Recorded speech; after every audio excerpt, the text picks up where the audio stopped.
It's the Locked On Flyers podcast for Thursday, December 14th, your daily dose of Flyers news, analysis, and high quality content that's got a couple of fascinating draft eligible prospects to talk about today. Never too early to talk about the draft. Yeah, and they have very interesting backstories. We'll get into that, plus preview tonight's matchup for the Flyers against the Washington Capitals. Your Locked On Flyers, your daily podcast on the Philadelphia Flyers. Part of the Locked On Podcast Network, your team every day.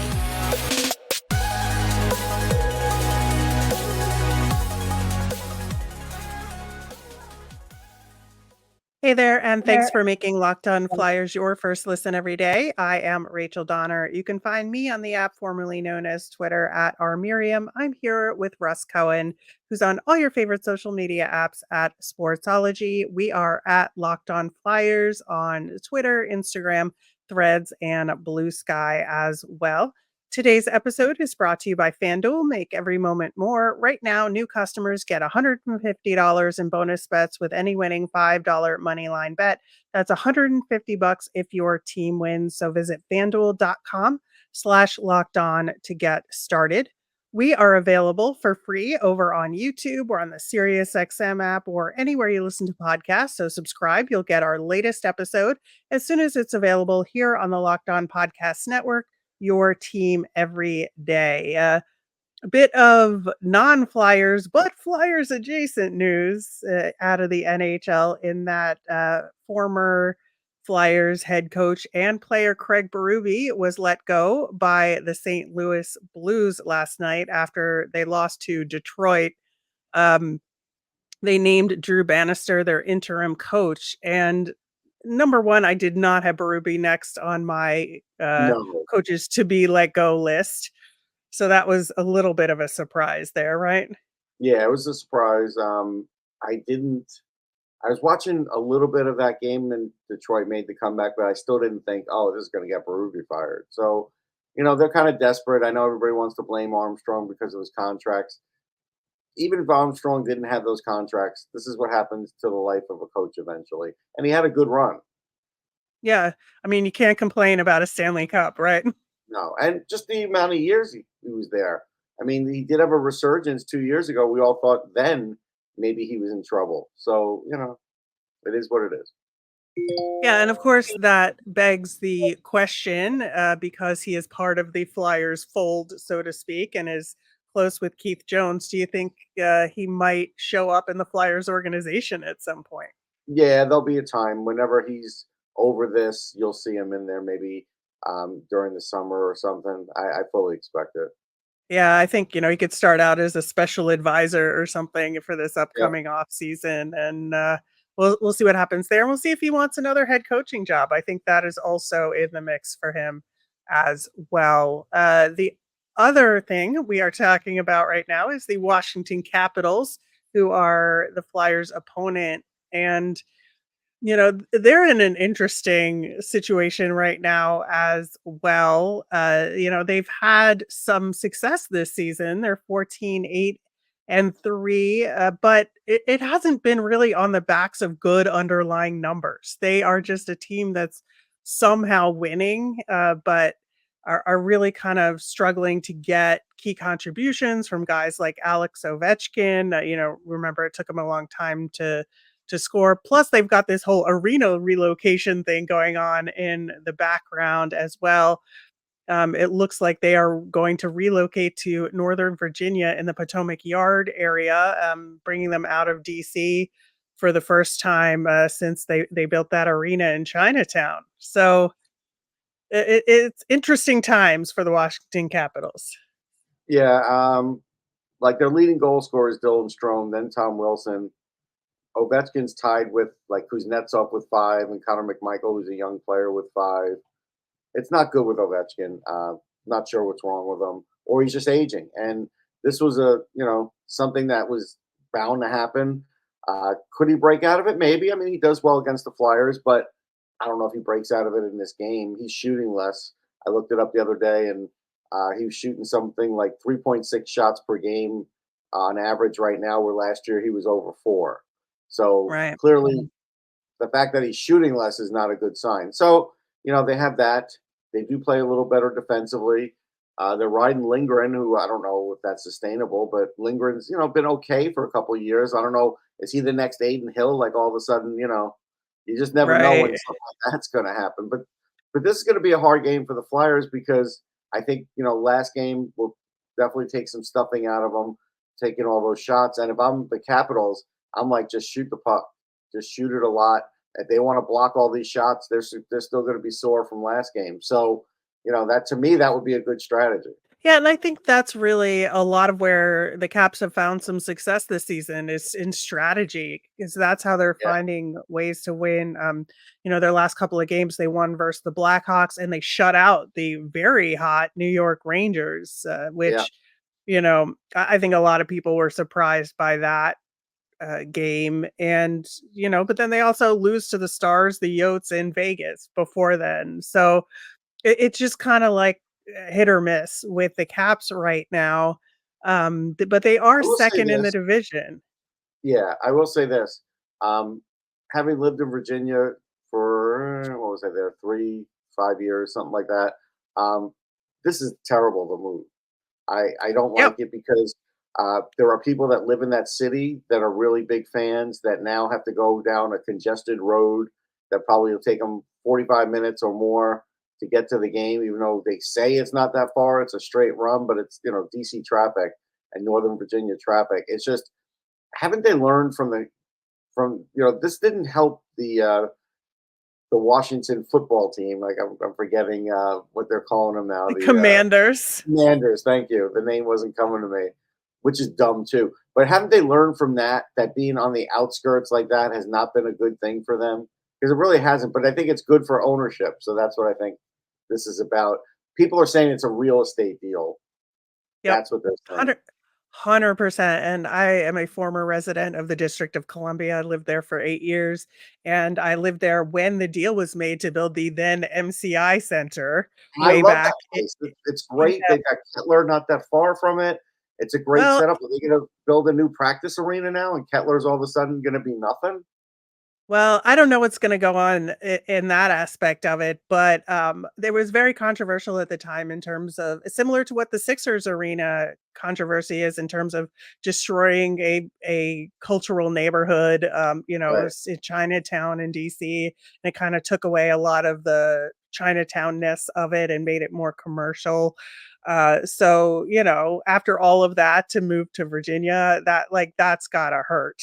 So, I think that they're in for a tough road, even though like the money is there from the state of Virginia. And I think that's it's very unfortunate, I think, for all involved. Going back to the hockey aspect of it, the Caps also just signed Ethan Bear to a 2-year contract. And, with Backstrom on IR, of course, Max Pacioretty is also on IR. He'll be on They IR all the time. That's already yeah, unfortunate. yeah, yeah. So, Ethan Bear has been kind of a prospect out there that struggled to find a home and, find success somewhere. Spent time with the Oilers, spent time with the Canes. Like, why the Caps for him? They gave him 2 years, and I wouldn't have Yeah. given him 2 years. Like it's just that simple. I don't. Nobody's giving him 2 years. That's what they Yeah. did because they were desperate because they needed the help. Okay. I mean, again, there's a lot of short-term things that are going on with the Caps, even though they are playing prospects too. Sound familiar? Yep. But you know, but they're more short-term because they've got Ovechkin, and they realize there's a Right. window there. So Yeah, I just think it's wild that the Caps are playing Beck Mallenstein on their fourth line just because he was with Hershey for so long, and we've seen right. him so much there to have him actually I mean, good for him getting some time Well, with the Caps, here's but, the one thing I'll say about the Caps, though, and they do it as well as any team in the league. They will over marinate their guys in the AHL, and then they will reward them by actually bringing them up and playing them for long stretches. And so they're very good at that.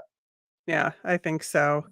They also notably acquired Sonny Milano, who's on their third line right now, with Kuznetsov and Oshie. I think that is a line that the Flyers need to pay close attention to.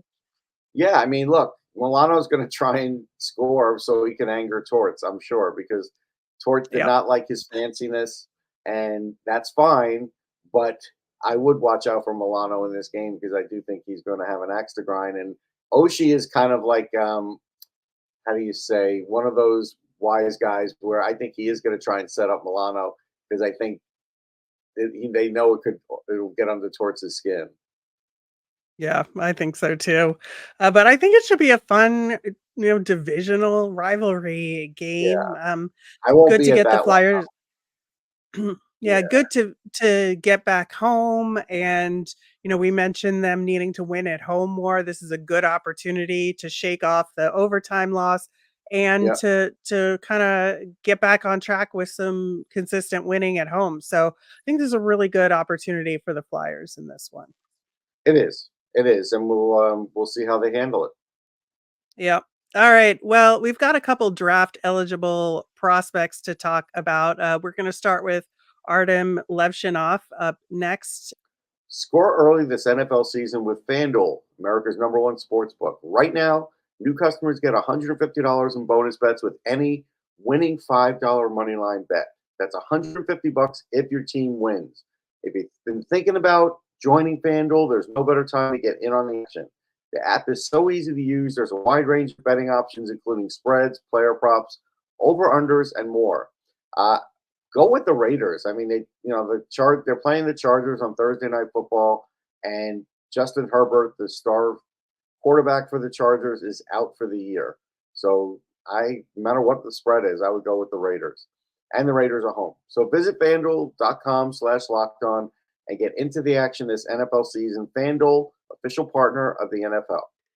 Coming up on tomorrow's show, of course, we will recap this game against the Washington Capitals that we've been talking about today. Plus, we'll look ahead to the Flyers' next home game against the Detroit Red Wings. You can catch every second of the Flyers' hometown broadcast tonight with SiriusXM on the SXM app. Search for Flyers. Looking ahead to next summer's NHL draft, Arytem Levshunov is a really interesting prospect to look at because of a couple of things. Number one, he's a right-handed defenseman. We all know that those are a premium in any NHL draft. Another thing, too, is that he is from Belarus. And we know that as part of the sanctions against Russia, for the Ukraine war and Russia not being allowed to play in international competition. Belarus is an ally of Russia and has been part of that lockout. And so instead of going to major junior, like he can't get the quality competition. He decided to play NCAA hockey and is at Michigan State. And he's very young there. He's getting a ton of minutes, but it is an unusual path for someone like him. Yeah, it's unusual, but it's a smart move by Michigan State because this guy's big. He's got a big shot. He's got a really big point shot. I think he can work on the release, believe it or not. But he's a point a game in college hockey as a freshman. My God, that's freshman defenseman. I mean, that's pretty Right. special. He's on power play one there, at least the last time I saw. He smart passer, good shot blocker, plays the penalty kill. I mean, this is a guy who he could go top 5. And so this is like one of those things where if the Flyers were to get into the bottom 5, you would want to get a guy like this. Like, that's how you get a linchpin potential #1 defenseman is through the draft. And I'm not saying he's a guarantee 1. He might be a 2, but he's still going to be a top pairing defenseman. I'm pretty sure of that. Yeah, and that's one of the things about him is that he is good, I think, on both sides of the puck here. And you look at his record in the previous year, he came over and played in the USHL for the Green Bay Gamblers last season, 42 points in 62 games played. Not too shabby for a No, wee child in that league, right? no, that's hard. I mean, that's really hard to do. He really excelled there. I mean, again, yeah, there is the thought of his hockey IQ. That's the thing that gets volleyed about. Uh, I don't know if that's as big a problem because he's young. I think I think when you're young and you're coming to another country and you're playing, maybe that's why the hockey IQ doesn't look as good. I could see that being an issue. Do you think it's like an adjustment to the North Uh-huh. American game Yeah, and there? I think he started to adjust with the Green Bay games, and now the college is faster, right? So if you watch him, Yeah. yeah, there might be a little bit more thinking, a little bit more processing time. But imagine if he could do better than a point a game in college. I know. That's what's so crazy is that he is young and he's like you said, he's a freshman. 5 goals, 13 assists in 18 games played. Like, you would look at any college hockey defenseman, regardless of age or background, and be like, "That is a good stat to Yeah. start off Oh with in your college career." yeah, it's outstanding. And so yeah, he's got size, he's got everything going for him. Yeah, and, I think that you talk about his hockey IQ maybe needing to improve. I wonder, is there anything else in particular you think he needs to work on or people will be looking at as we approach the draft? Always strength. I mean, he's young. I think even though he's got a big frame, he definitely could get stronger, and that's why he's in college. I think that's one of the biggest Mhm. reasons. They said, look, you can work out 3 days a week and then play on the weekend. So I think strength is the big thing.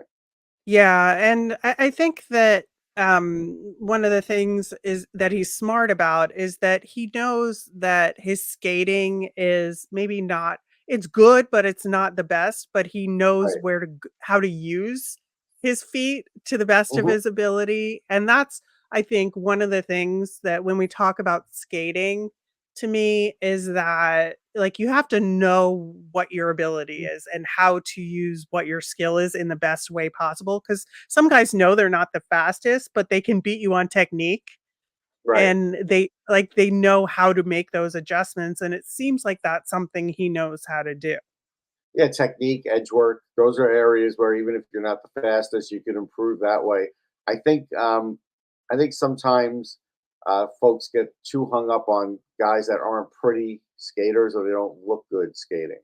Right, and I think that, that's a big aspect of it here. In terms of his ranking, like, if he's kinda sitting at the number 5, 6 spot right now, like, where do you go from there when you start out this way in a season? Like, is there room for him to move up, or is it just there's too many other good guys and this is kinda where he'd max No, out? there's room for him to move up. I mean, I could see him going up a spot or two.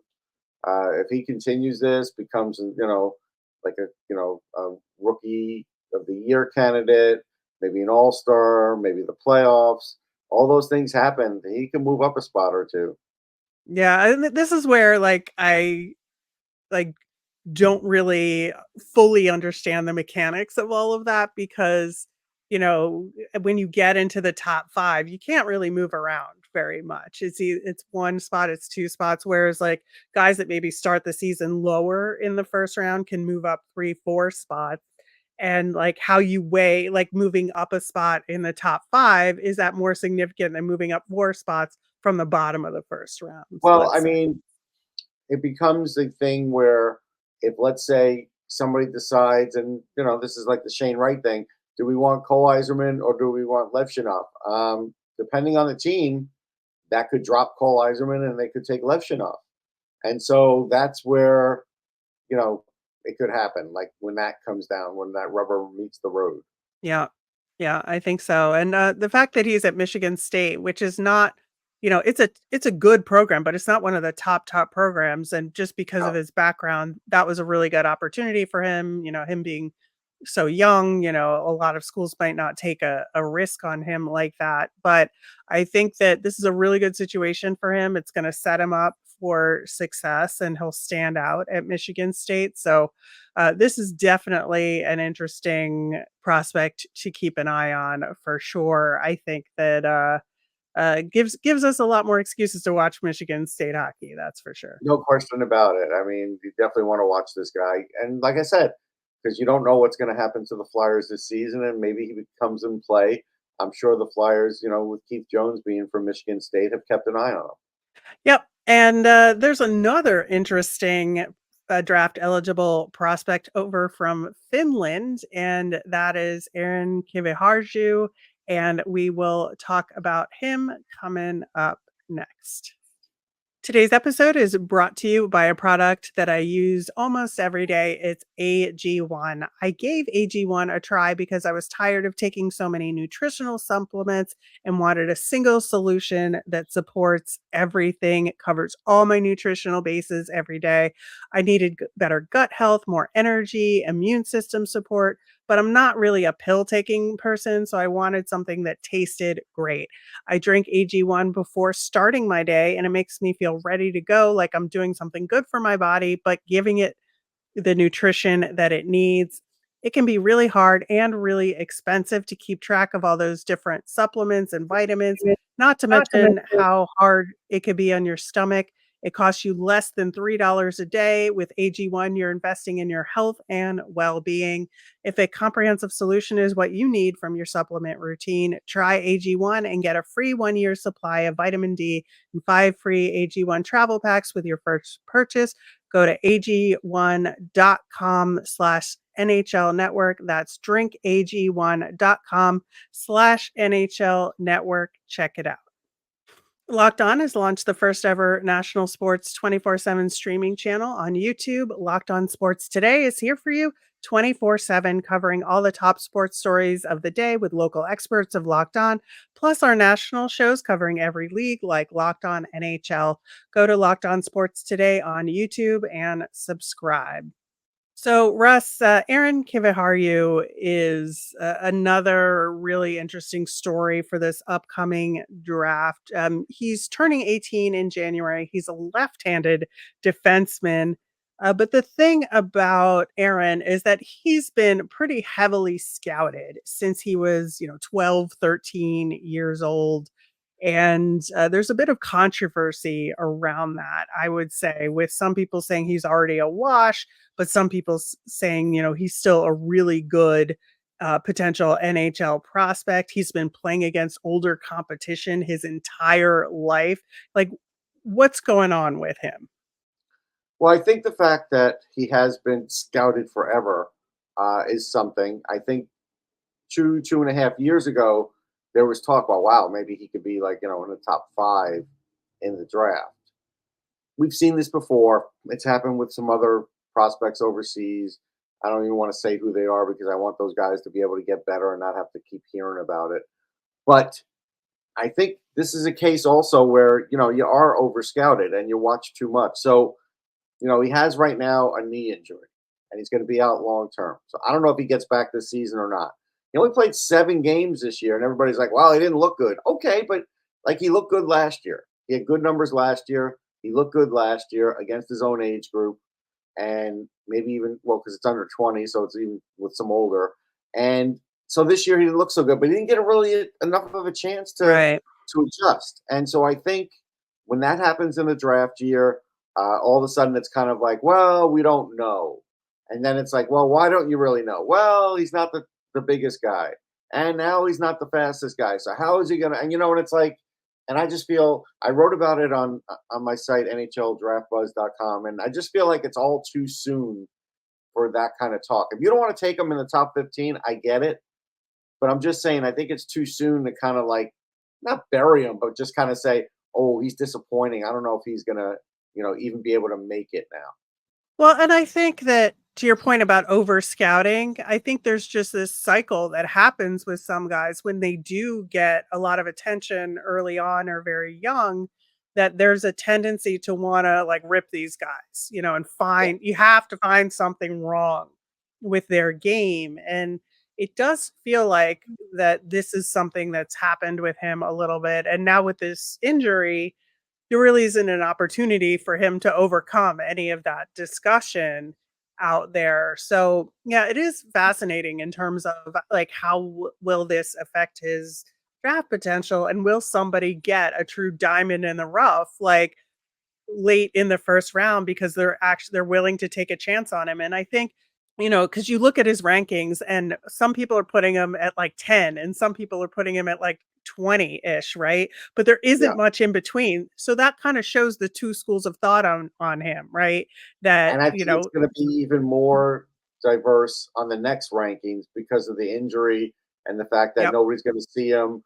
And they'll go back and say, well, he was cut from the World Juniors last year, one of the last cuts, but he was young, but he still was cut from that team. And then now he can't be on it this year. And so, like, yeah, I think, it could be anywhere from end of the first to, early second. And so I do think this is how you get a guy a diamond in the rough because he's got great stick work. He's another guy that is not the fastest guy, yeah, but if you watch him, like his edge work's really good, and he knows how to cut across the ice to get open, especially on the power play. But he also, when he retrieves the puck, he's really good at puck retrieval. And when he gets it in the corner, he turns quickly and kind of goes the other way, so he can't get plastered in the corner. And so he kind of is aware that, hey, he's not the biggest guy. He's like 5'10". Think he's like 165 now. He'll probably put on some yeah. muscle, but it's just the idea that he understands he can't stay there in the corner for long. And if you watch him, he doesn't do that. So, but he's a tremendous passer, like a really gifted passer, and he's got a good shot, a really really good shot. So yeah, he's an offensive defenseman that I think can survive in the NHL. I know it's look, and this is where it's hard to be a draft prospect guy because if I kept saying to you, Rachel, all these 5'10" guys, they're not going to make it. I'm going to be right more than this guy saying I think he can make it. You know what I mean? Because Yeah. the percentages are going to fall on these guys not making it. And so, like, you don't have to be anybody in the world. All you could say is, yeah, I don't think he's going to make it. And you're probably going to be right more than me. And I'm not saying every 5'10" guy is going to make it, but I'm saying I think this guy could. And so, that's to me, I think there'll be a change in the league at some point, and you'll see a few more of these guys. I don't know when. I think it's when coaches figure out how to get them in there because they want the offense. Yeah, I think that's really the key here. And, we're bringing up guys like this partially because we know the Flyers are very likely to have 2 first-round picks in this Right. upcoming draft. And, with that lower pick, which I don't know at this point, I mean, it'll be the Florida pick, but, it might not be. We'll see. But It I probably think that it'll probably be the Florida pick, but I think that, this is where, you tend to take a chance. If you have 2 first-round picks, you are right. more likely, and the Flyers have been more likely to take risks on that second first-round pick that they have, and this is a chance to do that. I think that especially looking at somebody who is a great puck mover, is really good on those breakouts, to your point, Yeah. that's something that the Flyers need in their arsenal, right? Yeah. And so I think that it'll be a very intriguing possibility for the Flyers, and I think that the Flyers do tend to like Finnish players. There's Mhm. something to that as well, and I think we'll Although they're not see. loaded But with them at the moment. no, but they do keep an eye on Finnish players. Yeah. Especially with Kapanen in the organization. So Right. I think that could be a part of it there. So, again, another guy where you're just like, I should probably keep an eye on him even though he's out injured, like, let's keep an eye on what people are saying about him. Yeah. Well, again, and we gave you what they're saying about him right this minute. I still tend to believe in him. So I don't know what's going to happen after his surgery, but I'm assuming it's a knee surgery, and I'm assuming he'll come back fine. Yeah. Yeah. So another intriguing possibility for the Flyers here. That will do it for today's show. We'll be back again tomorrow with a recap of the Flyers versus Caps. We're going to talk about Flyers versus Red Wings, who are on a quite an amazing roller coaster this season thus far. As a reminder, we always want to hear from you. So send in your mailbag questions via Twitter at Locked On Flyers. You can email us at lockedonflyers@gmail.com or comment over on YouTube. Flyers, of course, play the Washington Capitals at 7 p.m. Eastern. Catch every second of the Flyers hometown broadcast with SiriusXM on the SXM app. Search for Flyers. I am Rachel. I'm on Twitter at rmiriam. That's RMIRIAM. I'm Russ. I'm at Sportsology, SPORTSOLOGY. Have a fantastic day, everyone.